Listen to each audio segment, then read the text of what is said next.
السلام عليكم ورحمة الله.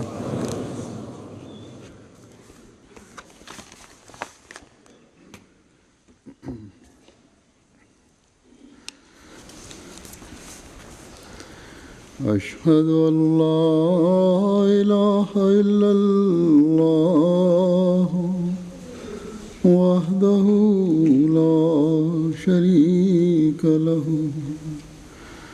وأشهد أن محمدا عبده ورسوله أما بعد فأعوذ بالله من الشيطان الرجيم بسم الله الرحمن الرحيم الحمد لله رب العالمين الرحمن الرحيم مالك يوم الدين إياك نعبد وإياك نستعين اهدنا الصراط المستقيم صراط الذين أنعمت عليهم غير المغضوب عليهم ولا الضالين.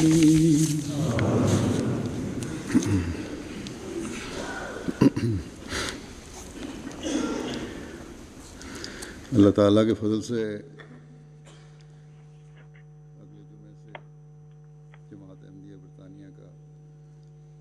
durch die Segnungen Gottes beginnt mit dem nächsten Freitag die Jalsa Salana von Großbritannien, inshallah. Für die Vorbereitung zur Jalsa Salana sind seit einigen Wochen bereits freiwillige Helfer in Hadiqatul Mahdi tätig und seit ungefähr 10 Tagen haben sie intensiv begonnen mit der Khudamul Ahmadiyya und weiteren Mitgliedern dort zu arbeiten. In einem Wald eine Jalsa Salana aufzustellen, ist keine Kleinigkeit, aber von den verschiedenen Ecken aus Großbritannien kommen Khudam und Helfer und arbeiten mit einer solchen Professionalität, wie man sie nirgendwo auf der Welt finden kann, und in einer keinen anderen Organisation ist dies der Fall.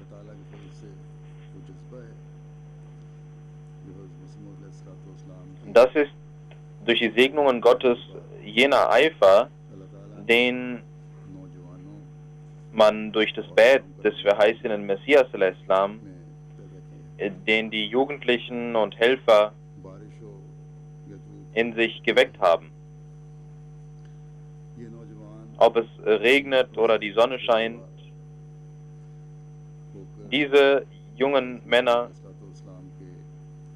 kümmern sich nicht darum und versuchen ohne solche Hindernisse immer und zu jeder Zeit ohne eigene Wünsche die Jalsa des Weißen Messias Islam zu organisieren. Und dann während der Jalsa Salana gibt es tausende Mitarbeiter, die den Gästen des Weißen Messias Islam dienen und ihre Dienste erweisen werden in den nächsten Tagen, und auch danach werden sie auch für die Nachbereitung und für die Sicherung jeglicher Utensilien eine lange Zeit arbeiten müssen.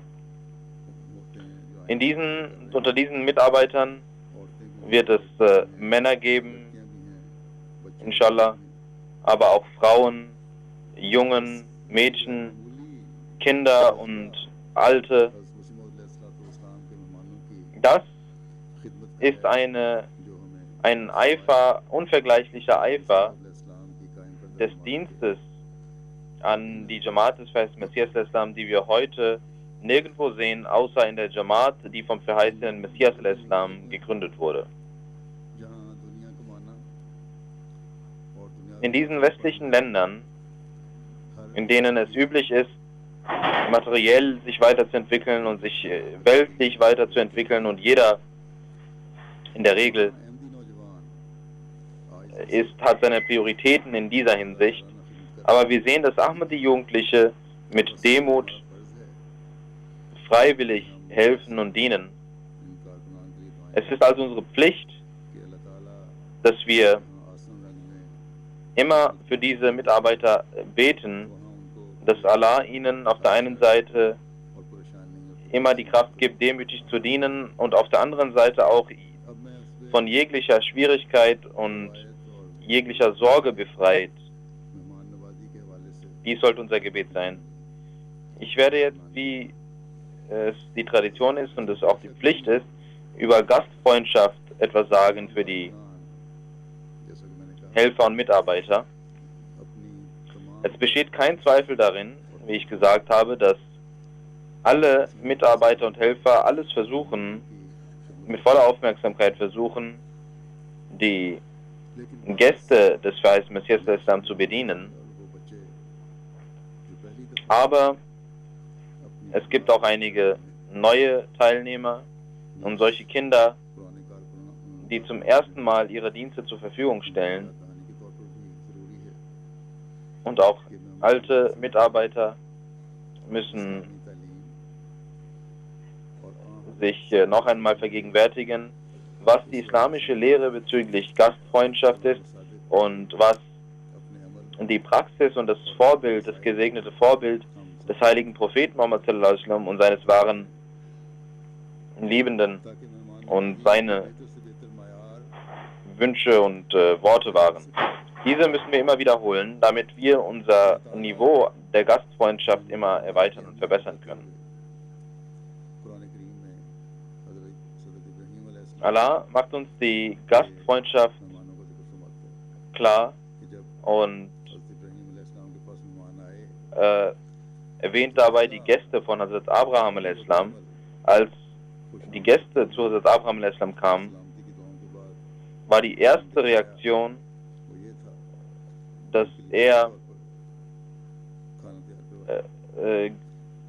begrüßte und sofort Essen zubereitete. Und auch die Gäste von Hazrat Lot,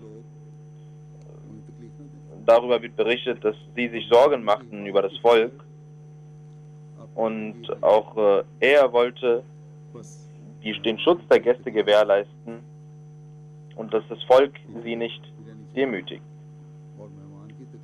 Der Schmerz für den Gast muss immer gegenwärtig sein, und der Gastgeber, der Schmerz des Gastes ist eine Demütigung für den Gastgeber. Das heißt, man muss immer beachten, dass der Schmerz des Gastes nicht eine Kleinigkeit ist, welche vernachlässigt werden kann. Vielmehr, auf irgendeine Art und Weise, ein Schmerz, der dem Gast zugefügt wird, ist für den Gastgeber eine Sache der Scham und der Demütigung. Deswegen hat der Islam sehr viel Wert auf die Gastfreundschaft und auf die Ehrung des Gastes gelegt. Der heilige Prophet Muhammad sallallahu alaihi wasallam und seine Vorzüge, die Hazrat Khadija radiallahu ta'ala anha erläutert hat und die Hazrat Khadija radiallahu anha auch über seine erste Offenbarung und über die Sorge, die danach kam, berichtet hat und ihm gesagt hat, war: Sie sind doch ein Mann mit solchen Fähigkeiten und Gott kann sie nicht verloren gehen lassen. Und als das Wichtigste oder die besondere Fähigkeit, die sie nannte, war, dass Allah sie nicht verloren gehen lassen kann, weil sie doch so gastfreundlich sind, dass diese Gastfreundschaft kein anderes Beispiel kennt. Und es gab nicht 2, 3 oder 5 oder 10 Ereignisse, sondern hunderte, tausende Beispiele und Ereignisse über die Gastfreundschaft und die Ehrung des Gastes durch den heiligen Prophet Muhammad sallallahu alaihi wasallam, und wir sehen, wie er dies bewerkstelligte. Und auch seinen Gefährten hat er dies beigebracht. Wir sehen Ereignisse der Gefährten, wie auf besondere Weise sie Opferbereitschaft zeigten und Allah diese segnete.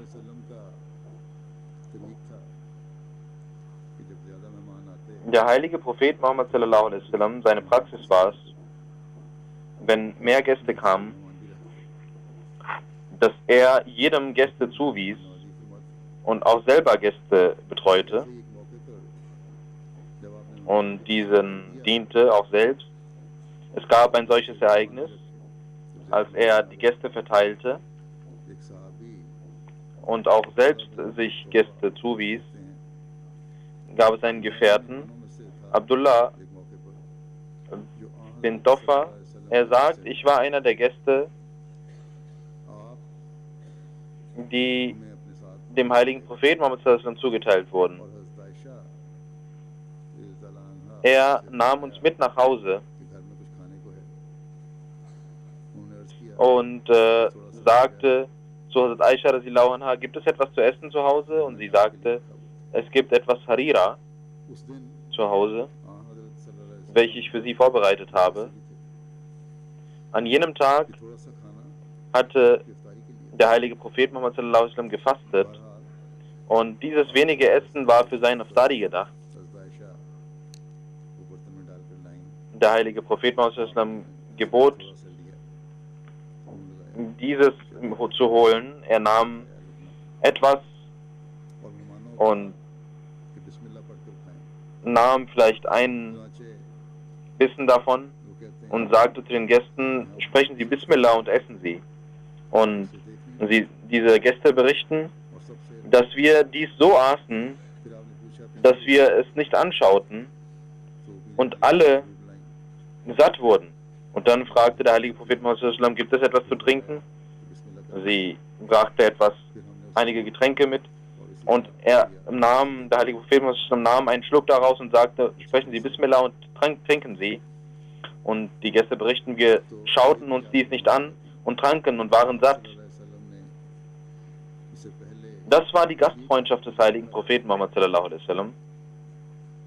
Der heilige Prophet Muhammad sallallahu alaihi wasallam hatte deswegen etwas gegessen davon oder etwas davon nur gekostet. Man kann nicht sagen, dass er gegessen hat, sondern nur um dafür zu beten, weil durch die Segnung seiner Gebete dies sättigend wurde. Und so war es auch. Durch seine Gebete wurde dies sättigend für die Menschen, für die Gäste. Und wenn man betet, dann legt Allah Segnungen in dem Essen. Und es gibt auch Dutzende weitere solcher Ereignisse, wie Segnungen durch den heiligen Propheten im Essen gelegt wurden. Und wir sehen, wie er mit wenigem Essen die Segnungen so auf sich zog, dass alle satt wurden. Es gab auch Zeiten, es passiert auch, dass Gäste manchmal eine Schwierigkeit hervorbringen und der Gastgeber nicht mehr für sie sorgen oder geduldig sein kann. Aber schauen Sie, was das Vorbild des heiligen Propheten Muhammad sallallahu alaihi wasallam in einer solchen Zeit war.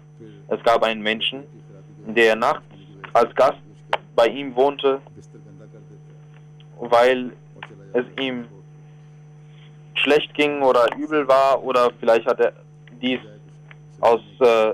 bewusst gemacht, hat er das Bett beschmutzt mit Kot und ohne etwas zu sagen, säubert der heilige Prophet Muhammad sallallahu alaihi wasallam mit seinen eigenen Händen dieses Bett.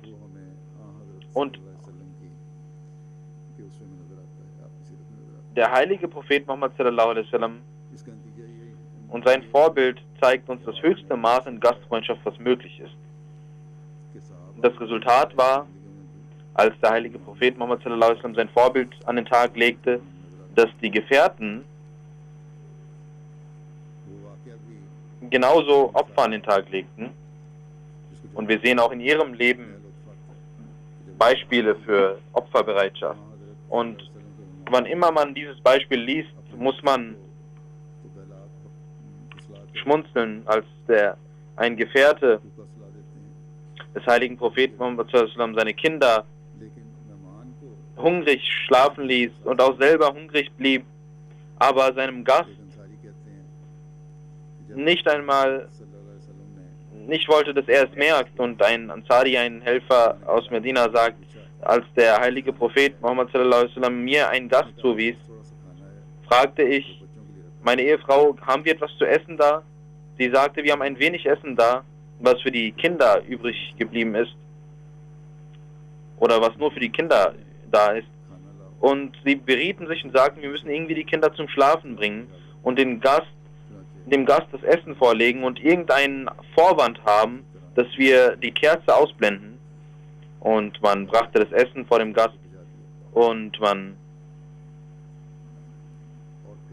die Ehefrau ließ die Kerze erlöschen.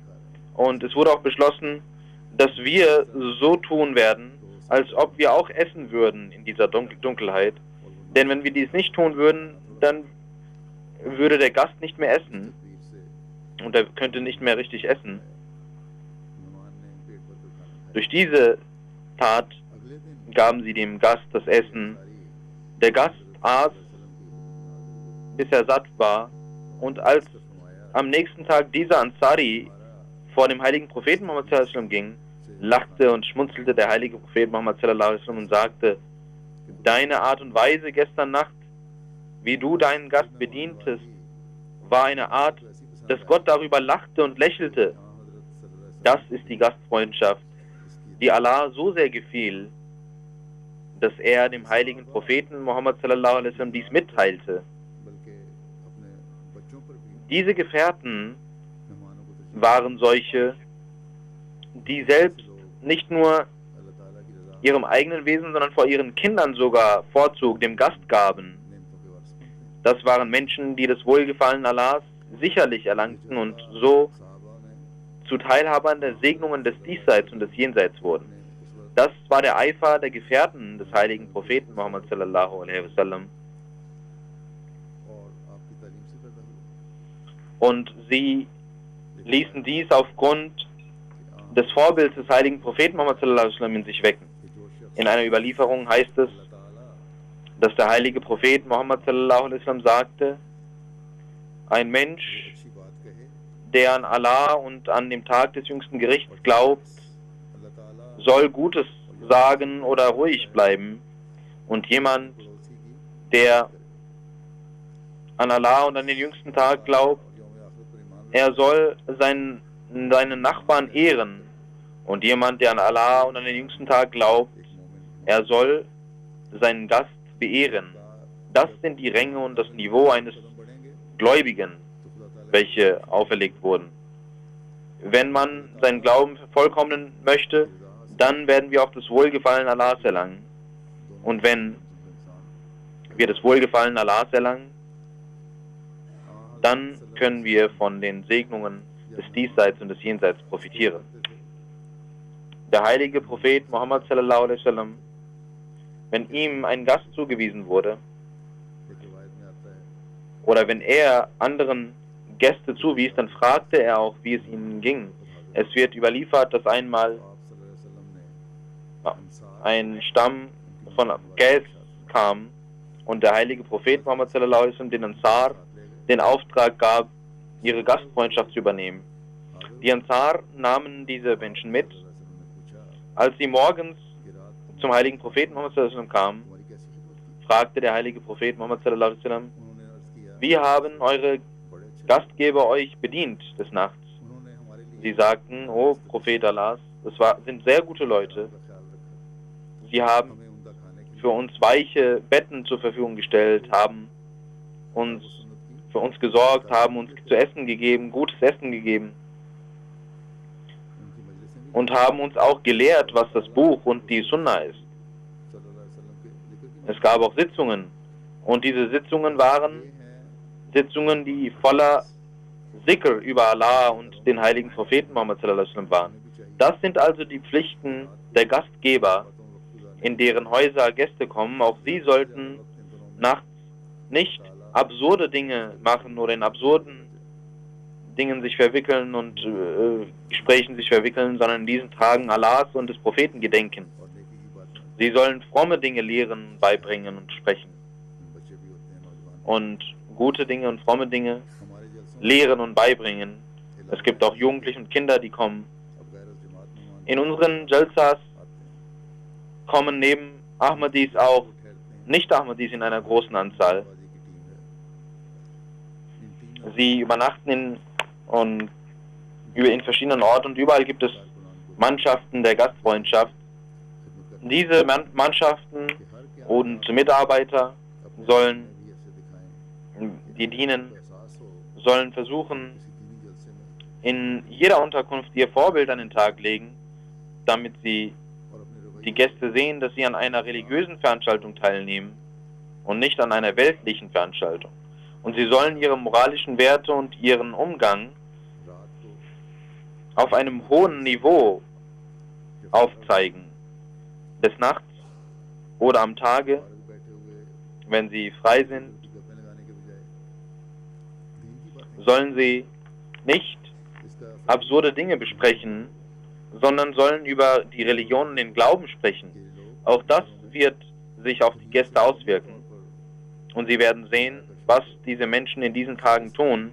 Und sie sind solche, die von der Welt in diesen Tagen völlig abgeschnitten sind und nur um Gottes Willen arbeiten und mit diesem Eifer dienen und dies auch vor ihren Augen haben und auch die Gästen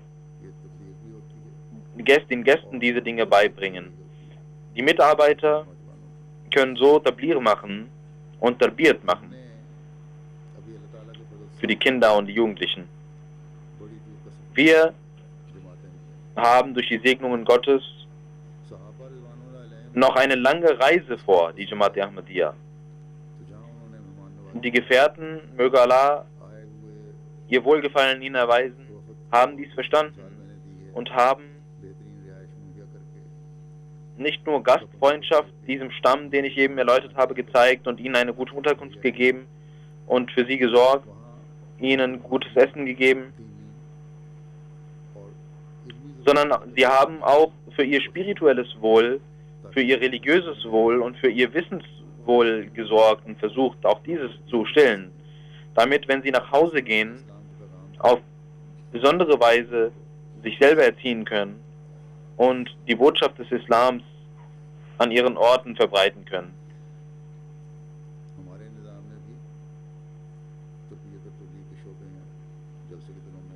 Auch in unserem Nizam gibt es die Abteilungen der Tablir und Tarbiyat und in der Jalsa Salana gibt es Mannschaften, die auch vorbereitet werden. Es gibt auch Ijlasat mit verschiedenen Völkern und Nationen. Diese spirituellen Nahrungen, die man verbreitet, das ist auch eine Aufgabe der Menschen, die dienen. Und auch dafür sollte man sorgen. Diejenigen, die dienen, sollten dies beachten. Ein jeder sollte dies beachten. Beachten Sie, dass Ihr Vorbild und Ihr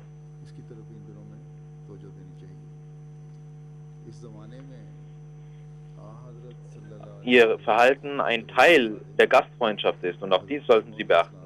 In dieser Zeit ist der wahre Diener des heiligen Propheten Muhammad sallallahu alaihi wasallam, nämlich der verheißene Messias der Islam, gekommen und hat uns Vorbilder für die Gastfreundschaft an den Tag gelegt. Was hat er da gemacht und welche Erziehung hat er uns gegeben?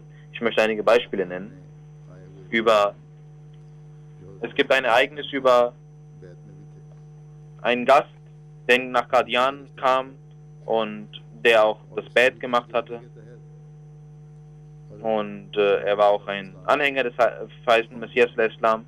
Und deswegen इसी दौरान में कमरे की खिड़की wollte er die Füße des verheißenen Messias Islam drücken. Und हिसाबी कहते हैं ein Hindu klopfte an der Tür. लेकिन हज़रत मसीह अलैहिस्सलाम Dieser Gefährte sagt, तेजी से उठे dass ich das Fenster öffnen wollte, aber der verheißene Messias Islam sehr schnell aufstand और und die Tür aufmachte und sagte, Sie sind unser Gast. Und der heilige Prophet Muhammad sallallahu alaihi wasallam hat gesagt, dass man den Gast beehren soll. Schauen Sie, hier sehen wir zwei verschiedene Arten. Zum einen sehen wir, dass der Anhänger des verheißenen Messias Islam den Wunsch hatte, ihn zu drücken und der verheißene Messias Islam ihm dies gestattete, aber die Rolle als Gast अपने आए हुए मेहमान की भी इज्जत की और आने वाले का भी dann auch wahrnahm एहतराम करते und auch den Gast beehrte, der verheißene Messias Islam, und auch denjenigen, der an der Tür war, beehrte und selbst die Tür öffnete. फरमाते हैं कि एक बहुत शरीफ और गरीब मिजाज अहमदी सेठी गुलाम नबी साहब Ein Ereignis, das Hazrat Mirza Bashir Ahmad Sahib berichtet, Sethi Ghulam Nabi Sahib war ein sehr armer Ahmadi, der in Bindi ein Geschäft hatte. इस्लाम की Und Hazrat Mirza Sahib sagt, dass er mir sagte, dass er einmal, um den verheißenen Messias Islam zu treffen, nach Qadian ging. Es war kalt वक्त का ध्यान पहुंचा und es regnete auch etwas. जब मैं खाना खा Und er sagt, dass ich abends in Qadian ankam. किसी ने मेरे कमरे के दरवाजे पर Als ich aß und mich hinlegte, तो हज़रत मसीह kam jemand an meine Tür und ich öffnete die Tür und sah, के गरम रीत का dass es der verheißene Messias Islam war, der an der Tür stand. In der einen Hand hatte er warme Milch und in der anderen Hand eine Laterne.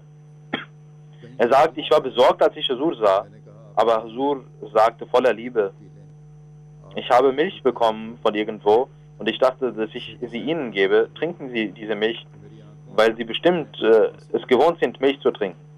Sethi Sahib pflegte zu sagen, dass क्या अखलाक sofort Tränen in seinen Augen kamen. Subhanallah. ने खात्मत तक की Was waren das für moralischen Werte? Der Gesandte Gottes ist besorgt um den Dienst an seine Diener und nimmt Schmerzen auf sich.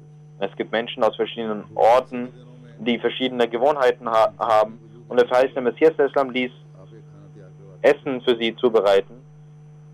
In der Jalsa Salana aber gab es nur ein Essen aufgrund von organisatorischen Angelegenheiten, damit es keine Schwierigkeiten gibt und jeder Essen bekommen kann. Aber heutzutage gibt es durch die Segnungen Gottes और वॉलंटियर में इस तरह ihre Jamaat ist eine Jamaat, die sich entwickelt hat. Es gibt Helfer, es gibt gute Mittel, die sie haben, und man kann große Dinge organisieren.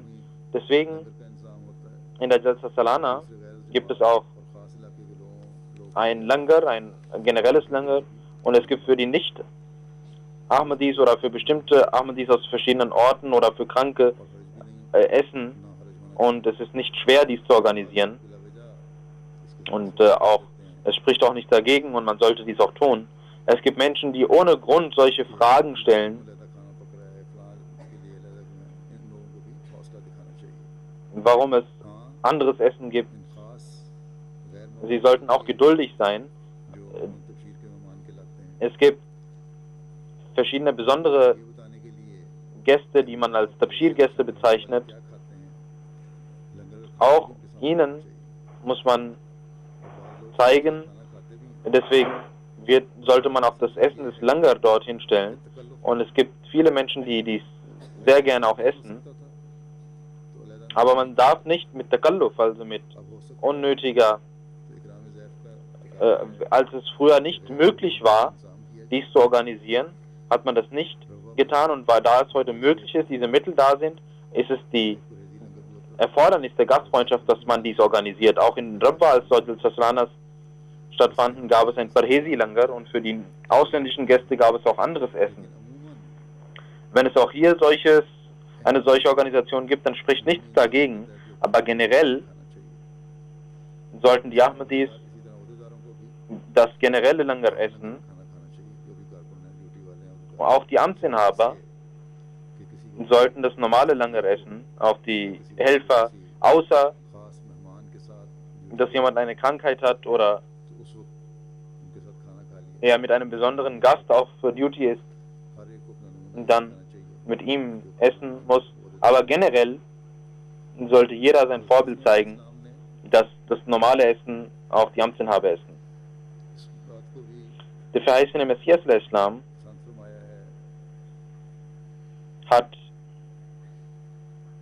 dies auch sehr hochgeschätzt और इंतजामिया und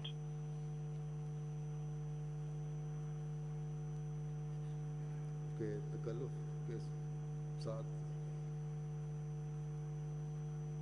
का इजहार बिल्कुल नहीं होना चाहिए। ये आपने पसंद फरमाया। auch die Organisatoren sollten darauf achten, और ये dass man nicht künstlich etwas zeigt und खास मेहमानों Takalluf, also Künstlichkeit an den Tag legt. Man sollte auf natürliche Weise die Gäste bedienen und wenn man besondere Gäste auf andere Weise bedienen muss, dann ist es erlaubt und man sollte dies tun. सही तरह खाना नहीं मिला Einmal और इंतजामिया की hatten die Gäste zur Zeit des verheißenen Messias nicht richtig Essen bekommen und es war die Schuld der Organisatoren, dass man nicht auf sie achten konnte. Und Allah offenbarte dem verheißenen Messias, dass dies passiert war, dass einige Gäste nicht bedient wurden. Und der verheißene Messias sagte, nachts hat Gott mir gezeigt und gesagt, dass im Langarkhana nachts nicht richtig auf die Gäste geachtet wurde und es wurde Künstlichkeit an den Tag gelegt. Einige haben Essen bekommen, andere nicht und ihr habt nicht richtig gedient. Und der verheißene Messias suspendierte für 6 Monate die Mitarbeiter des Langar. Obwohl er sanftmütig war,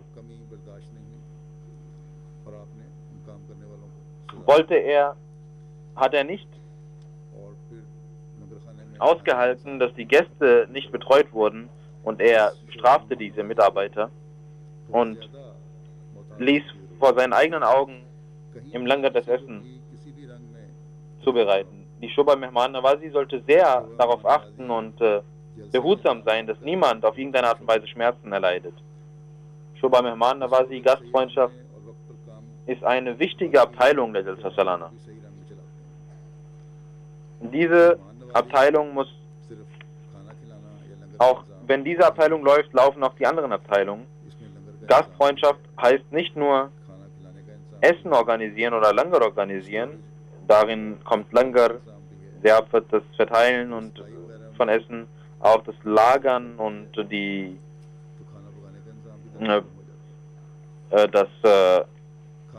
der Transport von Essen. Und wenn der Transport auch zu spät ist, dann gibt es Schwierigkeiten, dass man nicht zeitig mit dem Essen beginnen kann, etc.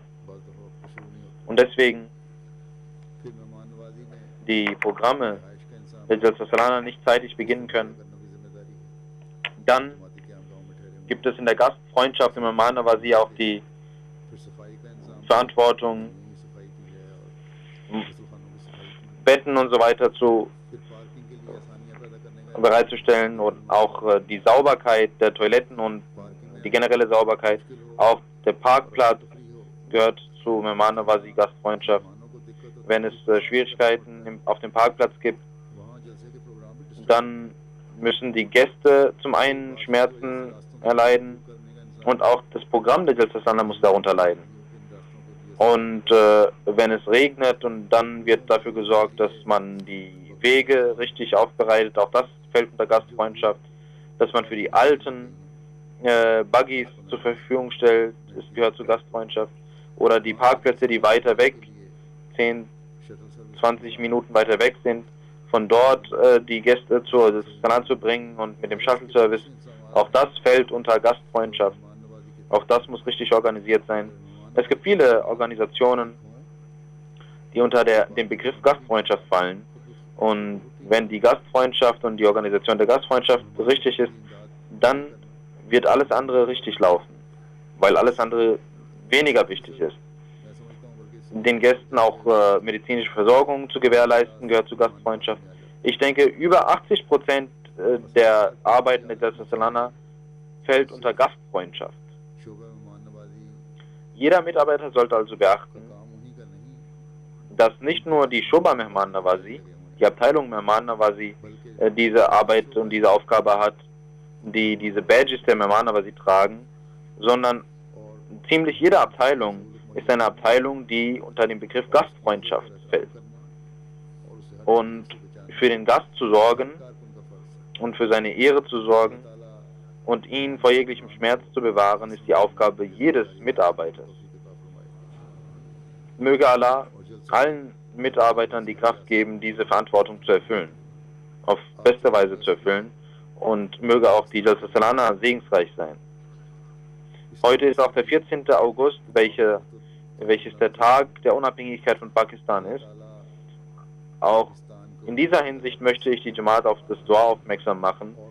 Möge Allah Pakistan wahre Unabhängigkeit gewähren und mögen diese egoistischen Führer, die ihre eigenen Wünsche vor den Augen haben, möge Allah das Land vor diesen Führern bewahren und beschützen.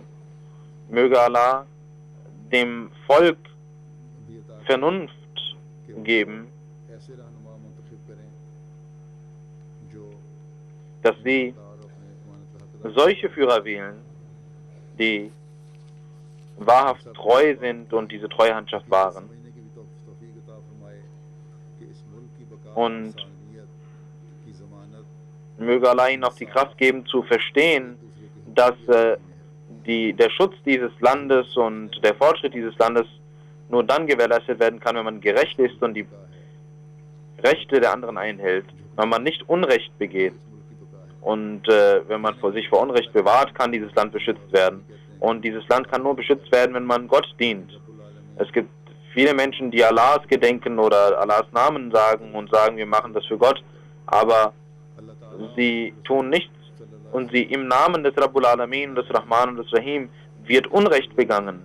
Allah und sein gesandter Prophet Muhammad sallallahu alaihi wasallam, der Rahmat al-Alamin, in seinem Namen wird Unrecht und Tyrannei begangen und Barbarei begangen. Die Ahmadis, die dieses Land aufgebaut haben, die Opfer erbracht haben für dieses Land, sie werden mit Unrecht behandelt und mit Tyrannei behandelt. Aber die pakistanischen Ahmadis haben überall, wo sie sind und waren, haben immer Treue und müssen immer Treue zeigen ihrem Land gegenüber und dafür beten. Deswegen, dass möge Allah dieses Land bewahren und beschützen und vor den ungerechten Tyrannen befreien.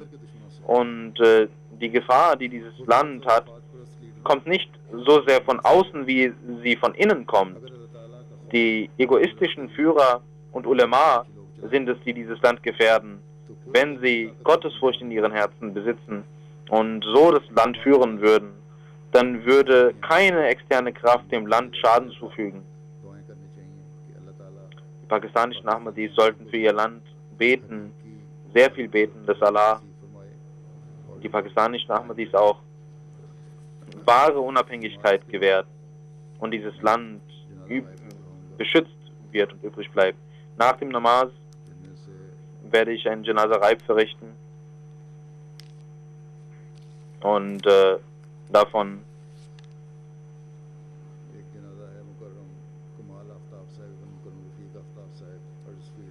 ein Janaza ist von Kamal Aftab Sahib, Sohn von Rafiq Aftab Sahib, Huddersfield, UK, der am 7. August 2015 in Leeds Hospital im Alter von 33 Jahren verstorben ist. Inna lillahi wa inna ilaihi raji'un. Er hat die Möglichkeit bekommen, der Jamaat auf verschiedene Art und Weise zu dienen. Er war Regionalguide Khudam al-Ahmadiyya Yorkshire und Sekretär Tarbiyat Huddersfield South.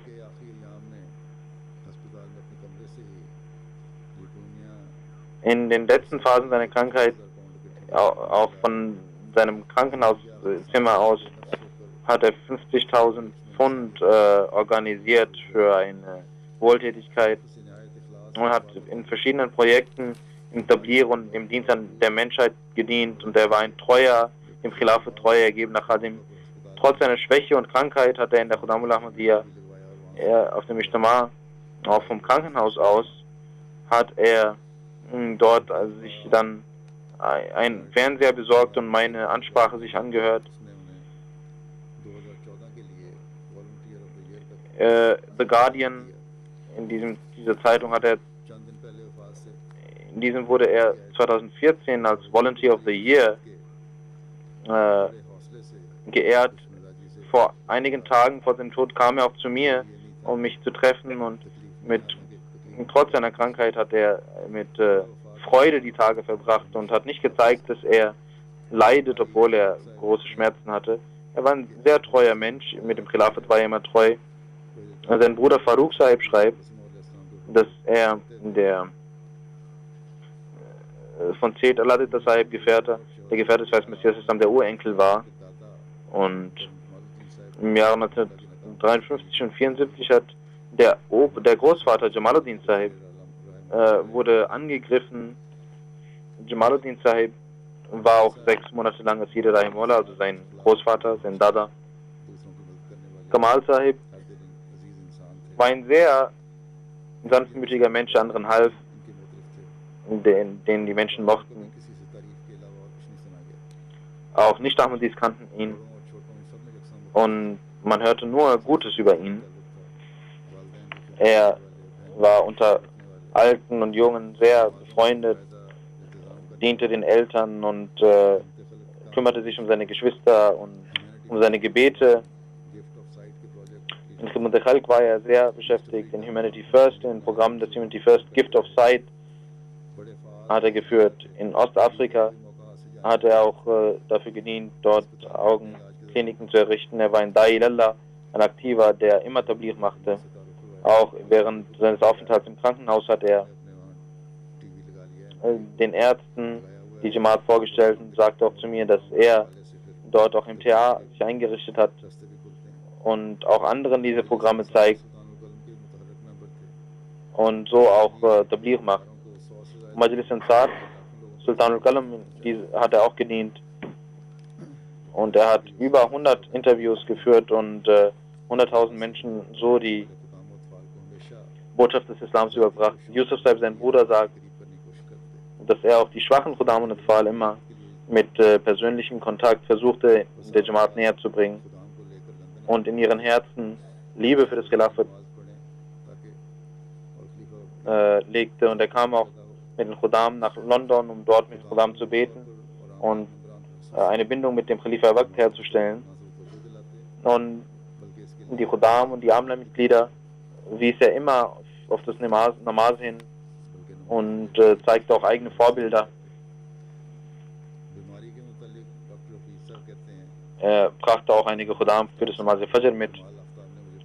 Dr. Hafiz Sahib schreibt über seine Krankheit, dass Kamal Aftab ihm sagte, als er von seiner Krankheit hörte, dass was Gott wünscht, das ist meine Zufriedenheit. Und das Wichtigste war nach der Krankheit, dass es einige Interviews gab für Humanity First nach dem Erdbeben von Nepal, und er sagte zu mir, dass diese Interviews unbedingt online gestellt werden sollten, damit die Menschheit damit die Welt von dem Dienst an der Menschheit erfährt. Und Dr. Saib sagt, dass auch medizinisch gesehen dies eine sehr schwierige Situation war, aber er lächelte immer. Und er sagte zu mir, sagt Dr. Saib, dass man niemals eine Gelegenheit des Tablighs außen vor lassen sollte, weil der verheißene Messias Islam gesagt hat, dass falls er Englisch könnte, wie sehr er dafür Tabligh machen würde.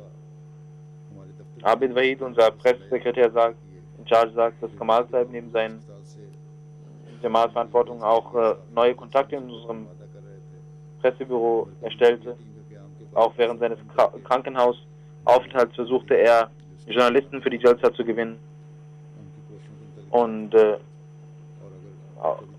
mit Adam Walker war er in Kontakt und versuchte herauszufinden, wie man das verbessert.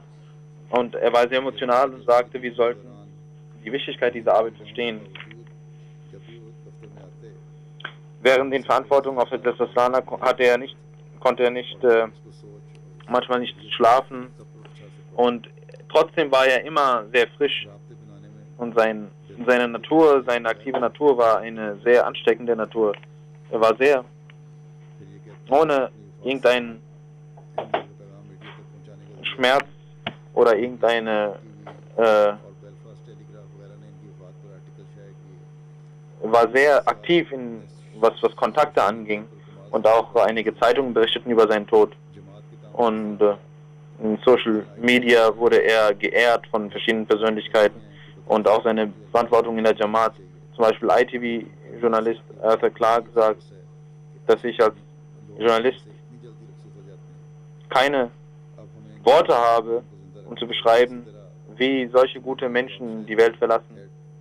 Und wir müssen seinen Namen lebendig halten und seine Aufgaben, sein Werk. Und ebenso ITV News Yorkshire, Margaret sagt, dass er ein sehr sanftmütiger Mensch war, der voller Freude sein Leben verbrachte. Und wir werden ihm Tribut zollen. Und Sadr Jamaat Huddersfield sagt, dass er ein sehr gehorsamer Mensch war, die Jamaat und das Khilafat liebte, und man vor allem beim Namaz und im Fajr war er sehr und im Khidmat al-Khalq sehr eifrig dabei. Und wenn man ihn fragte, warum, auch das Charity Walk hat er organisiert. Alle schreiben, dass er sich sehr um das Tabligh kümmerte. Aus Hartlepool sagt Muhammad Ali Sahib, dass wir nach Irland gingen. Er war Regionalguide und ich war Guide Majlis. Aber er machte mich zum Amir Qafla. Und er sagt, ich habe niemals gesehen, dass er nicht meine Tat machen würde. Er organisierte das Tahajjud und das Namaz. Ibrahim Nonan Sahib aus Irland fragte ihn, wie man Tabligh bei den Christen machen sollte. Und ein Khadim sagte während unserer Reise, und man machte ihn aufmerksam auf, die Schriften des Versen Messias Islam zu lesen. Genauso auch die Khuddam al-Ahmadiyya Mitarbeiter haben sich sehr über ihn geäußert, sehr positiv über ihn geäußert. Sabiq Sadr aus Huddersfield sagt, ich kannte ihn seit der Kindheit. Er war ein Kind, welches immer anders war als andere, stritt sich nie und war immer mit den Älteren, diente den Älteren. Er hat immer sein Versprechen erfüllt. Als Da'i ilallah war er ein erfolgreicher Muballigh. Machte Tabligh, wo er konnte. Verteilte Literatur und lud die Menschen ein zu Jamaat-Programm und hatte einen großen Kontaktkreis. Ein Khadim schreibt, dass er sehr sanftmütig war und immer für den Dienst an den Glauben beschäftigt war und auch versuchte, im Hintergrund zu arbeiten. Er arbeitete nie mit der Absicht, dass jemand ihn loben sollte. Er ermahnte andere, um Gott zu dienen, las selber viele Bücher, las die Bücher des Versen Messias al-Islam.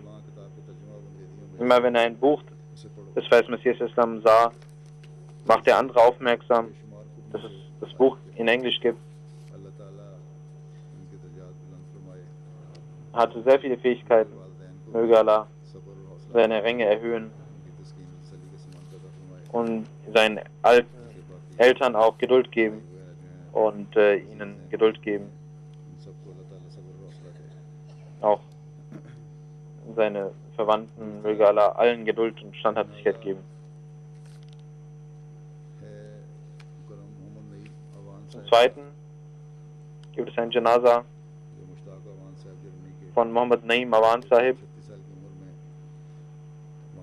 der Sohn von Mushtaq Awan Sahib aus Deutschland, der im Alter von 36 Jahren dort in Deutschland am Rhein verunglückt ist und dort auch sein 12-jähriger Sohn. Beide sind ertrunken, Sohn und Vater. Inna lillahi wa inna ilaihi rajiun. 31 जुलाई को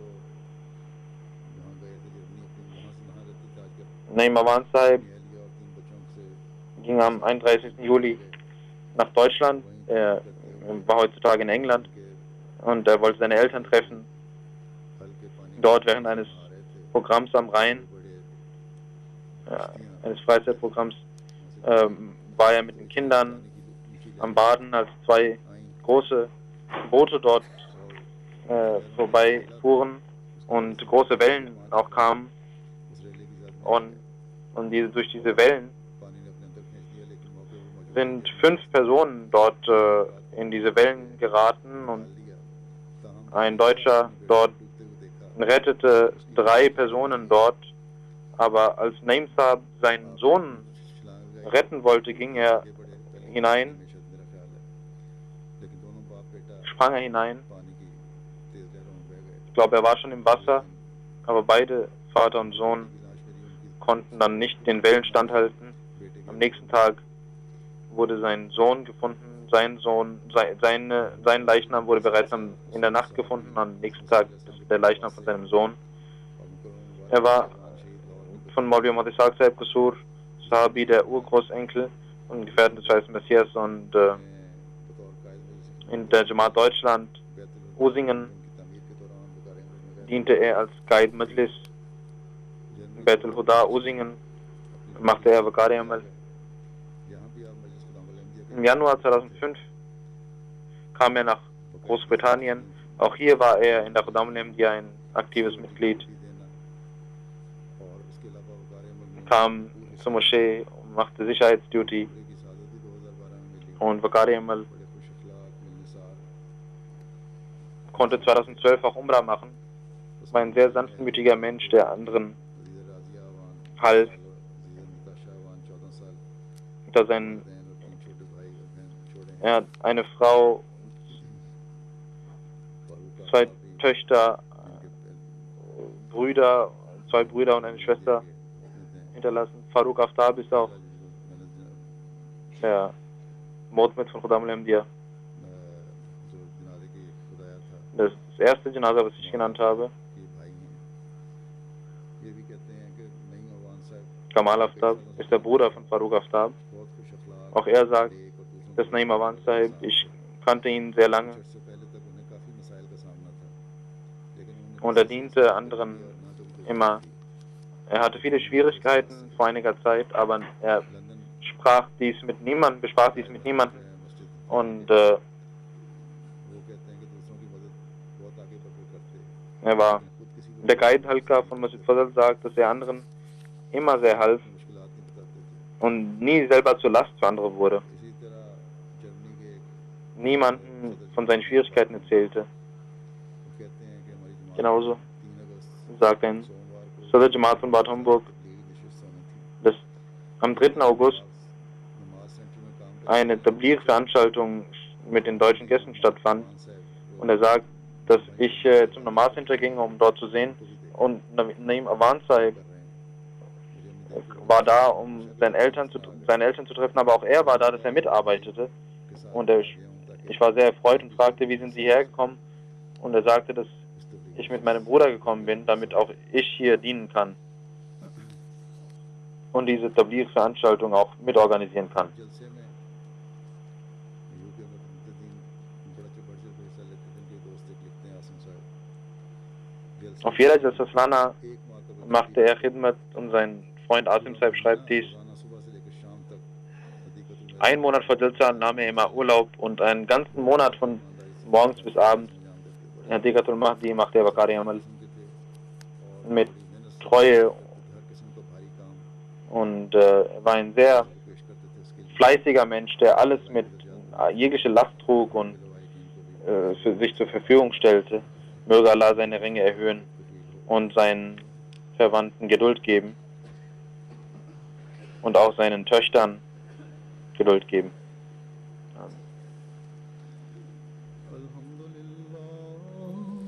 الحمد لله نحمده ونستعينه ونستغفره ونؤمن به ونتوكل عليه ونعوذ بالله من شرور أنفسنا ومن سيئات أعمالنا من يهده الله فلا مضل له ومن يضلل فلا هادي له ونشهد أن لا إله إلا الله ونشهد أن محمدا عبده ورسوله عباد الله رحمكم الله إن الله يأمر بالعدل والإحسان وإيتاء ذي القربى وينهى عن الفحشاء والمنكر والبغي يعظكم لعلكم تذكرون اذكروا الله يذكركم وادعوه يستجب لكم ولذكر الله أكبر.